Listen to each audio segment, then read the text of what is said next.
Now Joseph and all his brothers and all that generation died. Then a new king, to whom Joseph meant nothing, came to power in Egypt. "Look," he said to his people, "the Israelites have become far too numerous for us. Come, we must deal shrewdly with them, or they will become even more numerous. And if war breaks out, we'll join our enemies, fight against us, and leave the country." So they put slave masters over them to oppress them with forced labor, and they built Pithom and Ramesses as store cities for Pharaoh. But the more they were oppressed, the more they multiplied and spread. So the Egyptians came to dread the Israelites and worked them ruthlessly. Then Pharaoh gave this order to all his people: "Every Hebrew boy that is born, you must throw into the Nile, but let every girl live." Now a man of the tribe of Levi married a Levite woman, and she became pregnant and gave birth to a son. When she saw that he was a fine child, she hid him for 3 months. But when she could hide him no longer, she got a papyrus basket for him and coated it with tar and pitch. Then she placed the child in it and put it among the reeds along the bank of the Nile.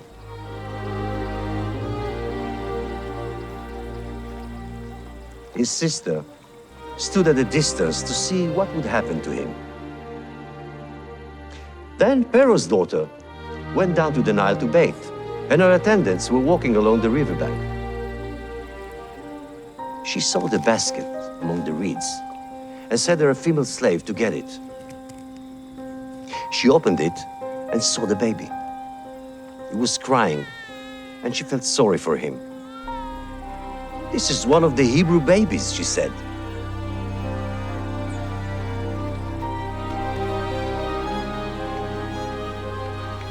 Then his sister asked Pharaoh's daughter, "Shall I go and get one of the Hebrew women to nurse the baby for you?" "Yes, go," she answered. So the girl went and got the baby's mother. Pharaoh's daughter said to her, "Take this baby and nurse him for me, and I will pay you." So the woman took the baby and nursed him. When the child grew older, she took him to Pharaoh's daughter, and he became her son. She named him Moses, saying, "I drew him out of the water." One day, after Moses had grown up, he went out to where his own people were and watched them at their hard labor. He saw an Egyptian beating a Hebrew, one of his own people, looking this way and that, and seeing no one. He killed the Egyptian and hid him in the sand.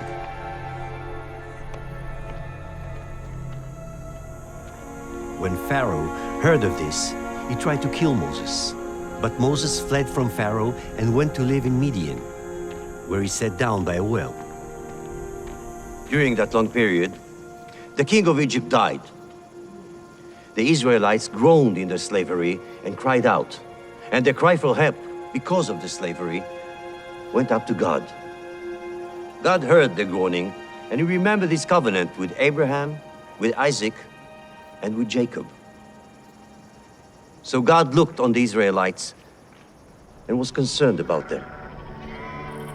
Now Moses was tending the flock of Jethro, his father-in-law, the priest of Midian, and he led the flock to the far side of the wilderness and came to Horeb, the mountain of God.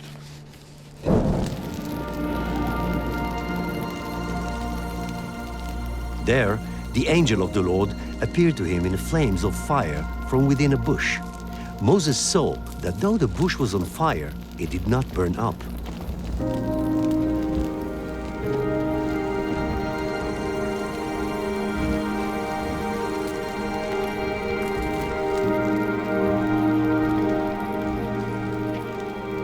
When the Lord saw that he had gone over to look, God called to him from within the bush, "Moses, Moses." And Moses said, "Here I am." "Do not come any closer," God said. "Take off your sandals, for the place where you are standing is holy ground."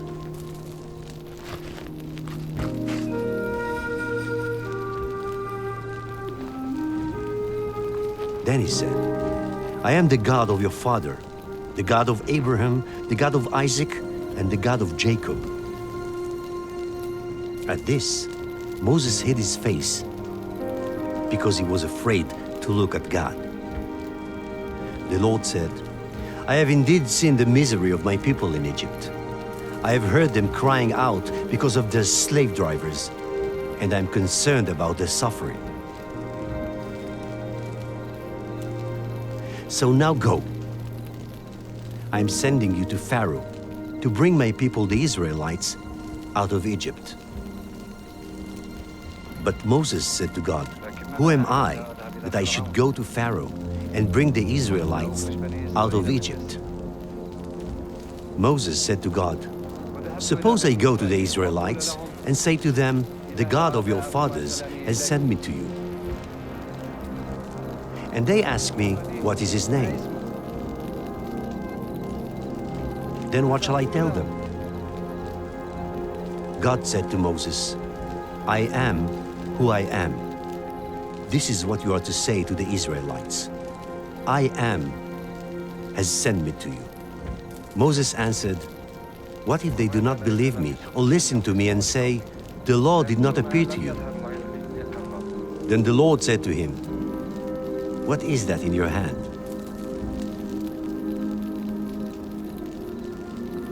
"A staff," he replied. The Lord said, "Throw it on the ground." Moses threw it on the ground and it became a snake. And he ran from it. Then the Lord said to him, "Reach out your hand and take it by the tail." So Moses reached out and took hold of the snake, and he turned back into a staff in his hand. "This," said the Lord, "is so that they may believe that the Lord, the God of their fathers, the God of Abraham, the God of Isaac, and the God of Jacob, has appeared to you."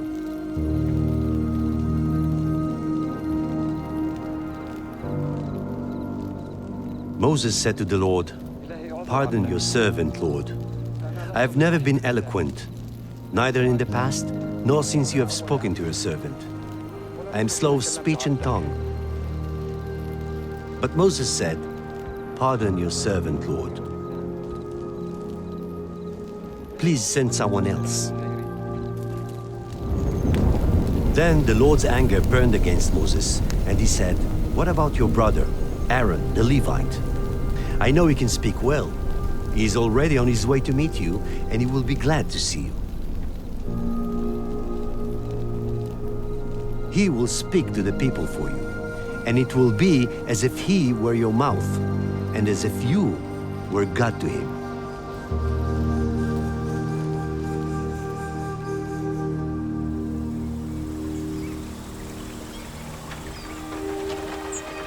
The Lord said to Moses, "When you return to Egypt, see that you perform before Pharaoh all the wonders I have given you the power to do. But I will harden his heart, so that he will not let the people go."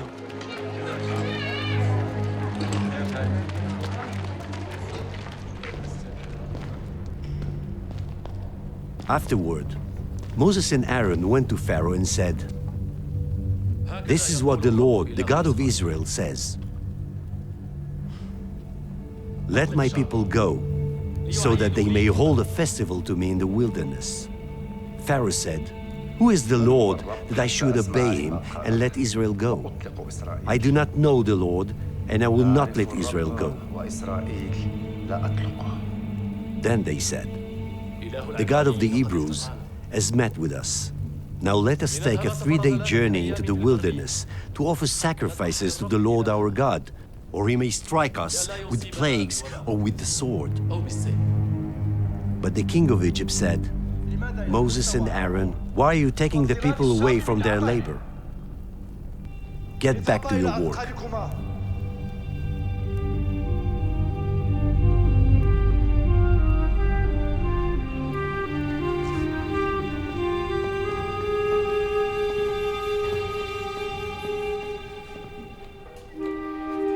That same day, Pharaoh gave this order to the slave drivers and overseers in charge of the people.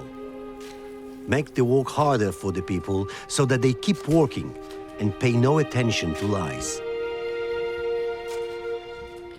Moses returned to the Lord and said, Why, Lord? Why have you brought trouble on these people? Is this why you sent me? Ever since I went to Pharaoh to speak in your name, he has brought trouble on these people, and you have not rescued your people at all.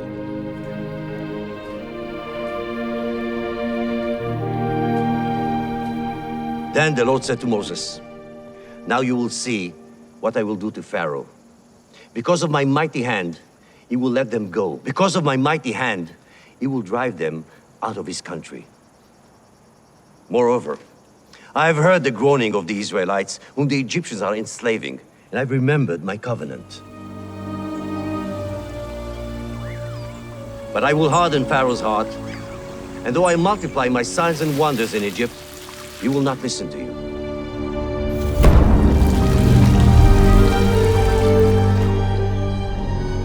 Then I will lay my hand on Egypt, and with mighty acts of judgment, I will bring out my divisions, my people, the Israelites.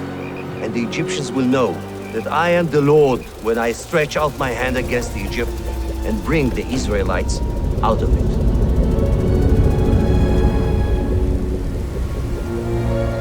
The Lord had said to Moses, I will bring one more plague on Pharaoh and on Egypt.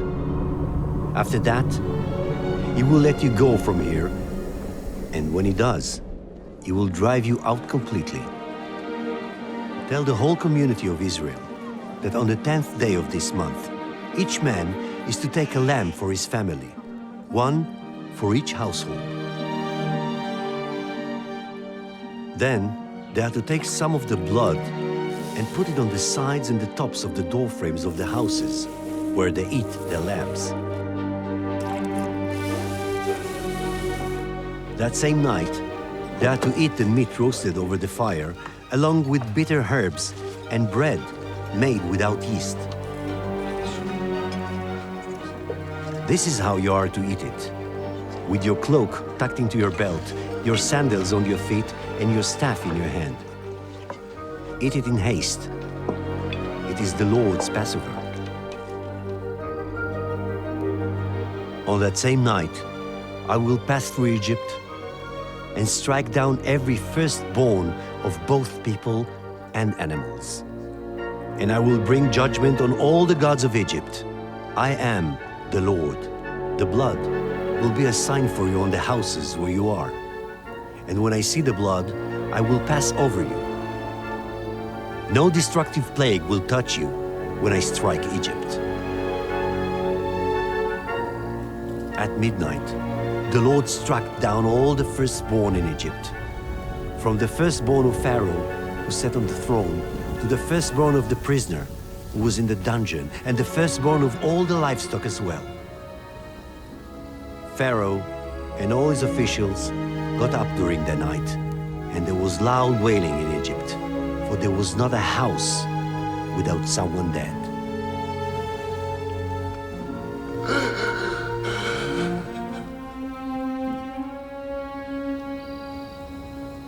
During the night, Pharaoh summoned Moses and Aaron and said, Up, leave my people, you and the Israelites. Go. Worship the Lord as you have requested. Take your flocks and herds, as you have said, and go. And also, bless me.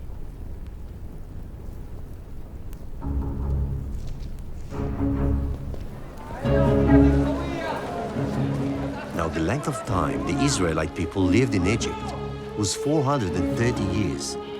At the end of the 430 years to the very day, all the Lord's divisions left Egypt.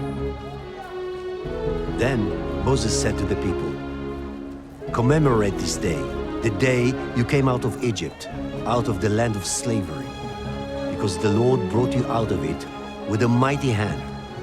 Eat nothing containing yeast." When Pharaoh let the people go, God did not lead them on the road through the Philistine country, though that was shorter. For God said, if they face war, they might change their minds and return to Egypt. So God led the people around by the desert road toward the Red Sea. The Israelites went up out of Egypt, ready for battle. By day, the Lord went ahead of them in a pillar of cloud to guide them on their way, and by night, in a pillar of fire to give them light, so that they could travel by day or night.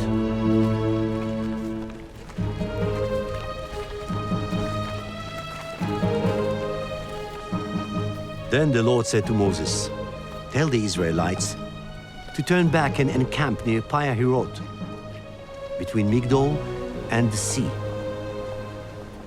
They are to encamp by the sea, directly opposite Baal-Zephon.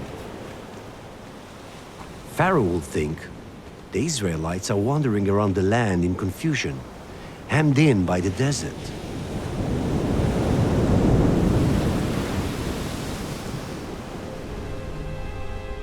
When the king of Egypt was told that the people had fled, Pharaoh and his officials changed their minds about them and said, "What have we done? We have let the Israelites go and have lost their services." So he had his chariot made ready and took his army with him. The Egyptians, all Pharaoh's horses and chariots, horsemen and troops, pursued the Israelites and overtook them as they camped by the sea near Pi-Hahiroth, opposite Baal-Zephon. As Pharaoh approached, the Israelites looked up, and there were the Egyptians marching after them. They were terrified and crying out to the Lord. They said to Moses, "Was it because there were no graves in Egypt that you brought us to the desert to die? What have you done to us by bringing us out of Egypt? Didn't we say to you in Egypt, 'Leave us alone. Let us serve the Egyptians'? It would have been better for us to serve the Egyptians than to die in the desert." Moses answered the people, "Do not be afraid. Stand firm, and you will see the deliverance the Lord will bring you today. The Egyptians you see today, you will never see again. The Lord will fight for you. You need only to be still."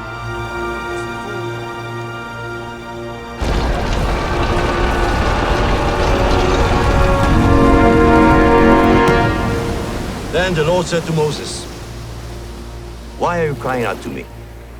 Tell the Israelites to move on. Raise your staff and stretch out your hand over the sea to divide the water so that the Israelites can go through the sea on dry ground." Then Moses stretched out his hand over the sea. And all that night, the Lord drove the sea back with the strongest wind and turned it into dry land. The waters were divided, and the Israelites went through the sea on dry ground, with a wall of water on their right and on their left.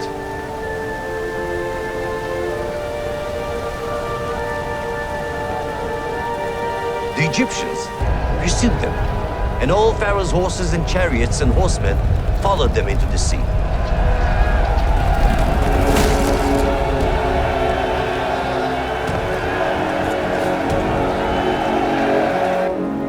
Then the Lord said to Moses, "Stretch out your hand over the sea so that the waters may flow back over the Egyptians and the chariots and horsemen." The water flowed back and covered the chariots and horsemen, the entire army of Pharaoh that had followed the Israelites into the sea. Not one of them survived. That day, the Lord saved Israel from the hands of the Egyptians, and Israel saw the Egyptians lying dead on the shore. And when the Israelites saw the mighty hand of the Lord displayed against the Egyptians, the people feared the Lord and put their trust in him and in Moses, his servant.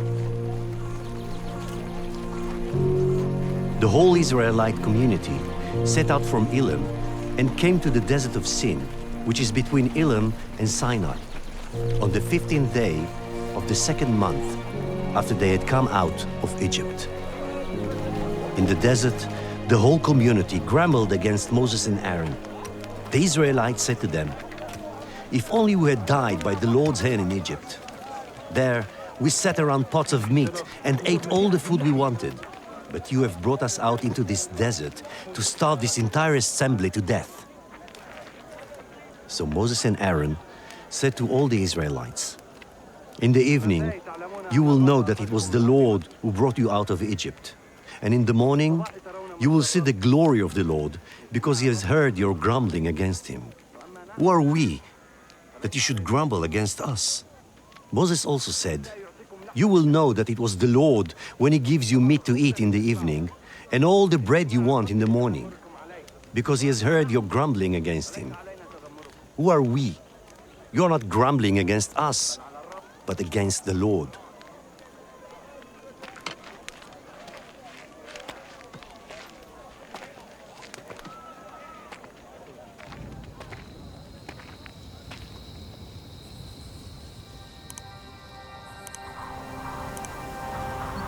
That evening, quail came and covered the camp.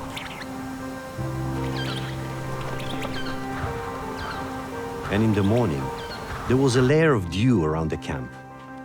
When the dew was gone, thin flakes, like frost on the ground, appeared on the desert floor. When the Israelites saw it, they said to each other, "What is it?" For they did not know what it was. Moses said to them, "It is the bread the Lord is giving you to eat."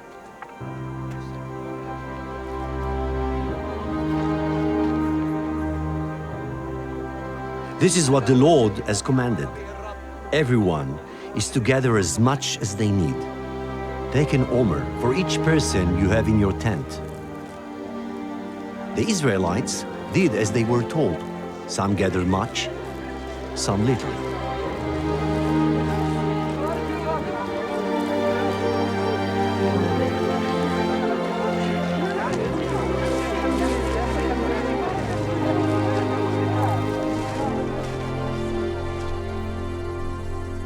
The whole Israelite community set out from the desert of Sin, traveling from place to place as the Lord commanded. They camped at Rephidim, but there was no water for the people to drink. So they quarreled with Moses and said, "Give us water to drink." Moses replied, "Why do you quarrel with me? Why do you put the Lord to the test?"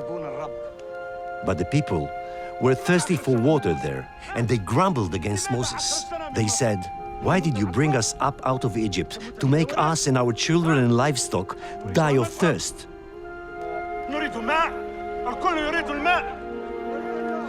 Then Moses cried out to the Lord, "What am I to do with these people?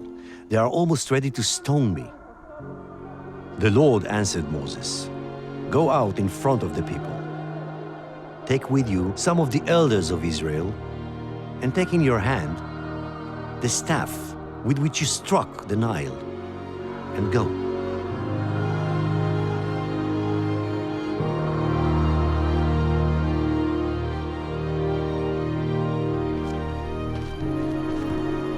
I will stand there before you by the rock at Horeb.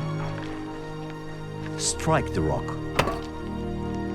and water will come out of it for the people to drink. So Moses did this in the sight of the elders of Israel.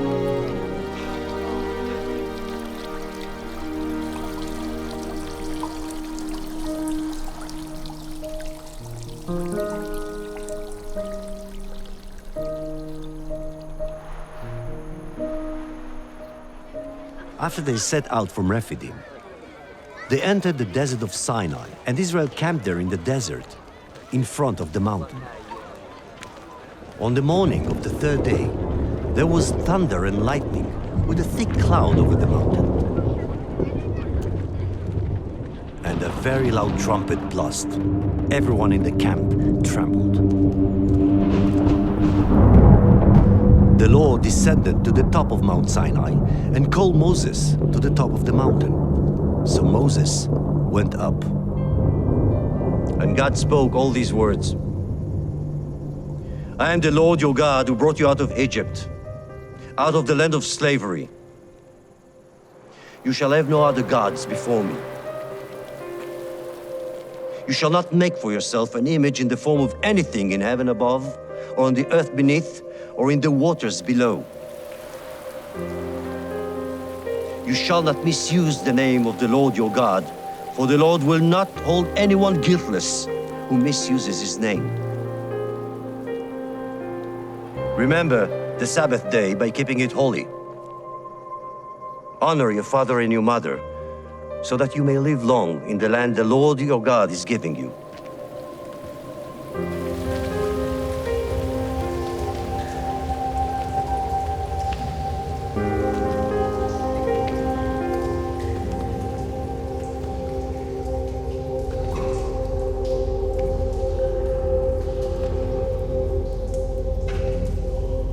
You shall not murder.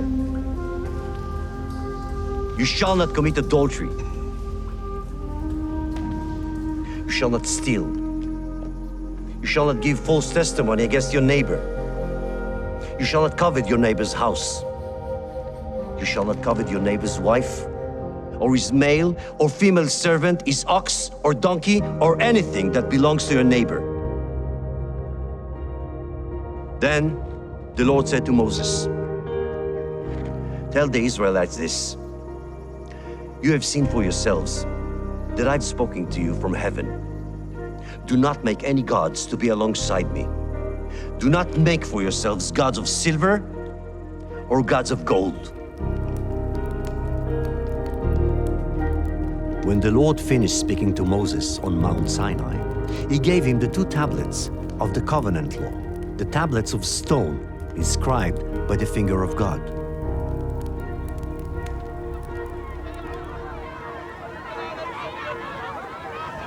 When the people saw that Moses was so long in coming down from the mountain, they gathered around Aaron and said, come, make us gods who will go before us. As for this fellow Moses who brought us up out of Egypt, we don't know what has happened to him. Then the Lord said to Moses, go down, because your people, whom you brought up out of Egypt, have become corrupt.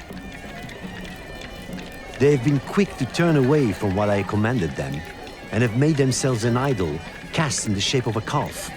They have bowed down to it and sacrificed to it, and have said, these are your gods, Israel, who brought you up out of Egypt. When Joshua heard the noise of the people shouting, he said to Moses, there is the sound of war in the camp.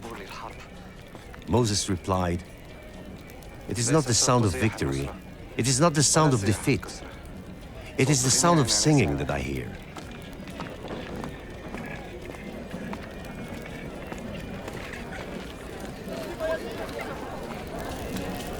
When Moses approached the camp and saw the calf and the dancing, his anger burned, and he threw the tablets out of his hands, breaking them to pieces at the foot of the mountain.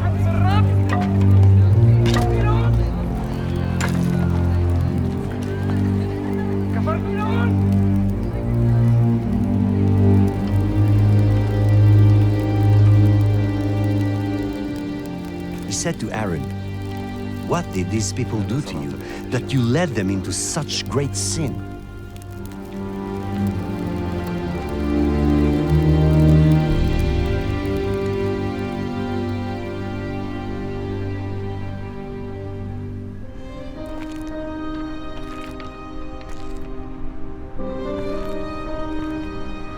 So Moses went back to the Lord and said, oh, what a great sin these people have committed. They have made themselves gods of gold. But now, please forgive their sin. But if not, then blot me out of the book you have written." The Lord replied to Moses, "Whoever has sinned against me, I will blot out of my book." Moses said to the Lord, "You have been telling me, 'Lead these people.' But you have not let me know whom you will send with me. You have said, 'I know you by name,' and you have found favor with me. If you are pleased with me, teach me your ways, so I may know you and continue to find favor with you. Remember that this nation is your people." The Lord said to Moses, "Chisel out 2 stone tablets like the first ones, and I will write on them the words that were on the first tablets, which you broke." Then the Lord said, "I am making a covenant with you. Before all your people, I will do wonders never before done in any nation in all the world. The people you live among will see how awesome is the work that I, the Lord, will do for you."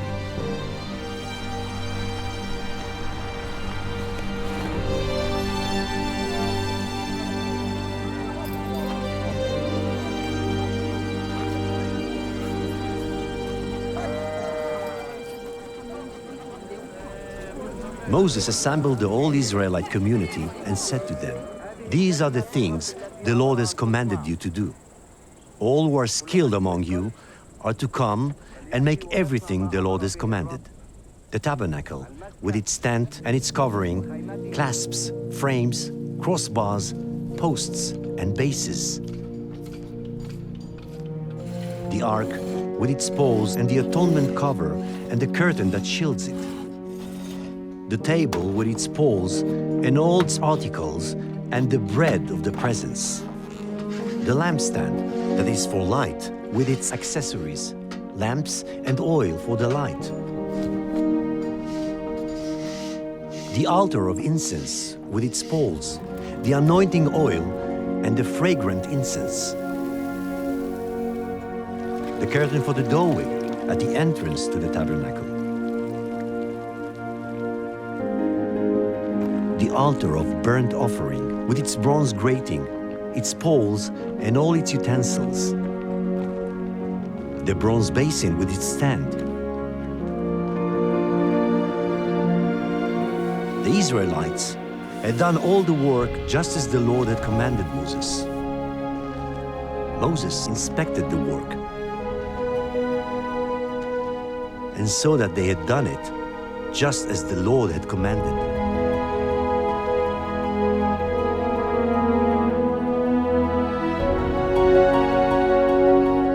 So Moses blessed them. Then the cloud covered the tent of meeting, and the glory of the Lord filled the tabernacle.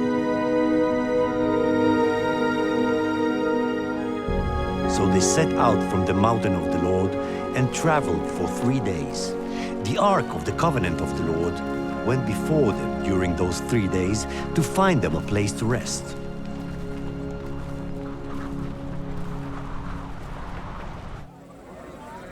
The Lord said to Moses, "Send some men to explore the land of Canaan, which I am giving to the Israelites.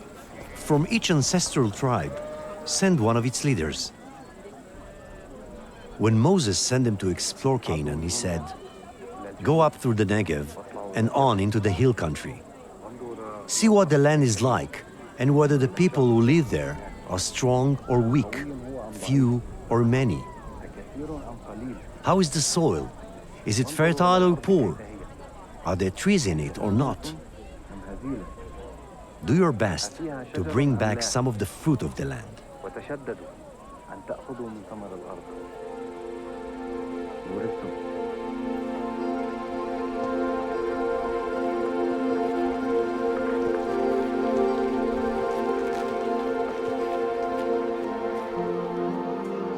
At the end of the 40 days, they returned from exploring the land.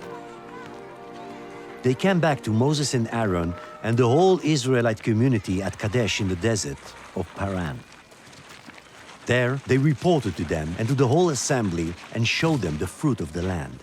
They gave Moses this account. We went into the land to which you sent us, and it does flow with milk and honey. Here is its fruit.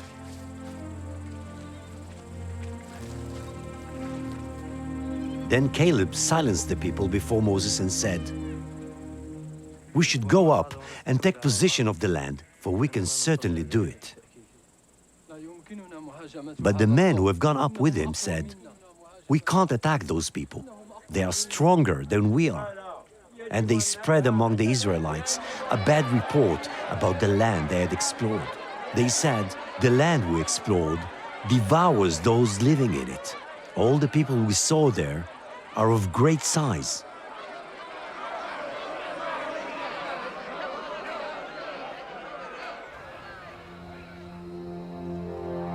That night, all the members of the community raised their voices and wept aloud. All the Israelites grumbled against Moses and Aaron, and the whole assembly said to them, "If only we have died in Egypt or in this wilderness. Why is the Lord bringing us to this land only to let us fall by the sword?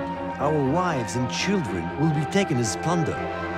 Wouldn't it be better for us to go back to Egypt?" And they said to each other, "We should choose a leader and go back to Egypt." Then Moses and Aaron fell face down in front of the whole Israelite assembly gathered there. But the whole assembly talked about stoning them. Then the glory of the Lord appeared at the tent of meeting to all the Israelites.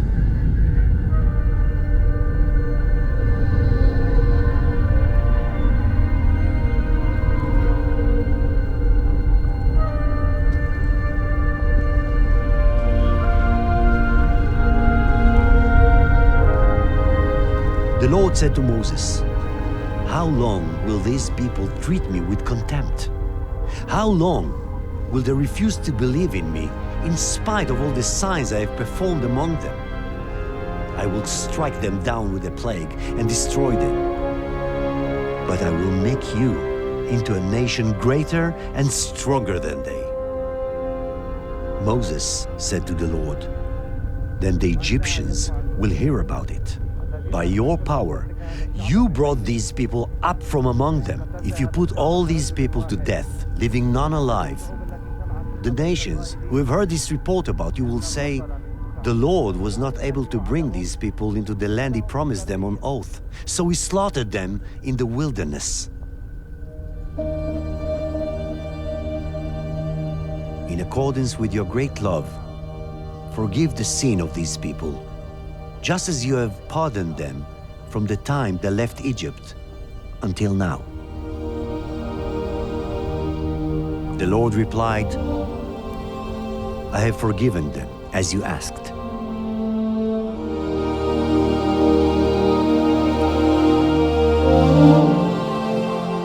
Nevertheless, as surely as I live, and as surely as the glory of the Lord fills the whole earth, not one of those who saw my glory and the signs I performed in Egypt and in the wilderness, but who disobeyed me and tested me 10 times, not one of them will ever see the land I promised on oath to their ancestors. No one who has treated me with contempt will ever see it. The Lord's anger burned against Israel, and he made them wander in the wilderness 40 years, until the whole generation of those who had done evil in his sight was gone.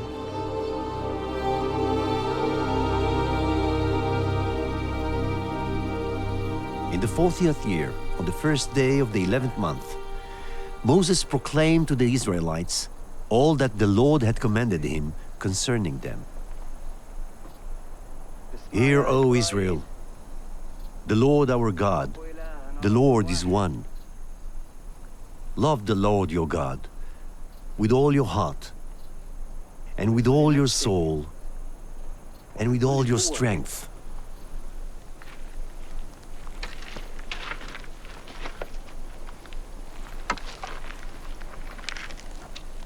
Remember how the Lord your God led you all the way in the wilderness these 40 years, to humble and test you, in order to know what was in your heart, whether or not you would keep his commands. Observe the commands of the Lord your God, walking in obedience to him and revering him. For the Lord your God is bringing you into a good land, a land with brooks, streams, and deep springs gushing out into the valleys and hills. The Lord your God will raise up for you a prophet like me from among you, from your fellow Israelites. You must listen to him.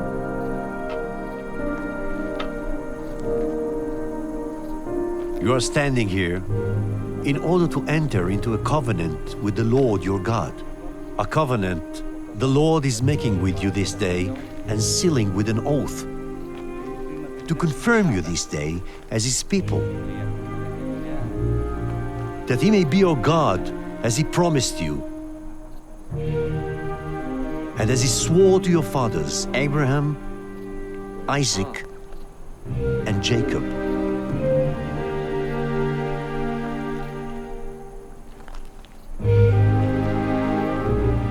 For I command you today to love the Lord your God, to walk in obedience to him, and to keep his commands, decrees, and laws.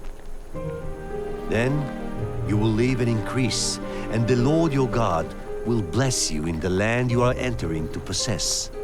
But if your heart turns away and you are not obedient, and if you are drawn away to bow down to other gods and worship them, I declare to you this day that you will certainly be destroyed.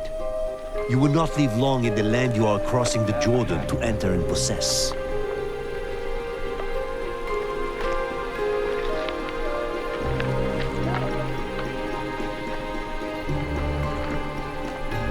I am now 120 years old, and I am no longer able to lead you. The Lord has said to me, you shall not cross the Jordan.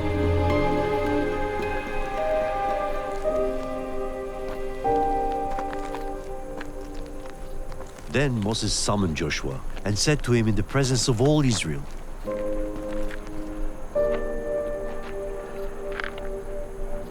be strong and courageous, for you must go with these people into the land that the Lord swore to their ancestors to give them, and you must divide it among them as their inheritance.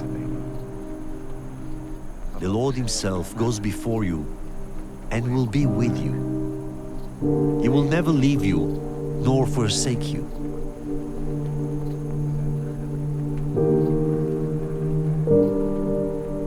Do not be afraid. Do not be discouraged.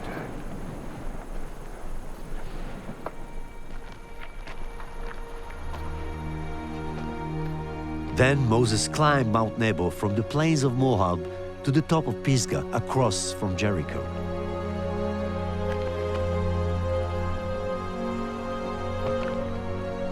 There the Lord showed him the whole land from Gilead to Dan.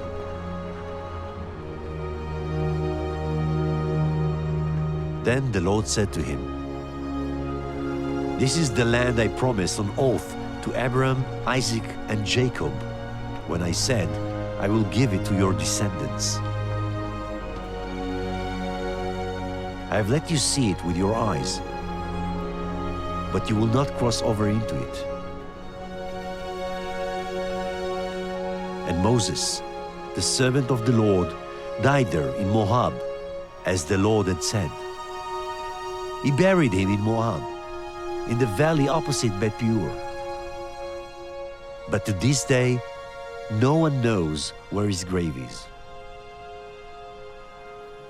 Since then, no prophet has risen in Israel like Moses, whom the Lord knew face to face. With all those signs and wonders the Lord sent him to do in Egypt, to Pharaoh, and to all his officials, and to his whole land. For no one has ever shown the mighty power or performed the awesome deeds that Moses did in the sight of all Israel.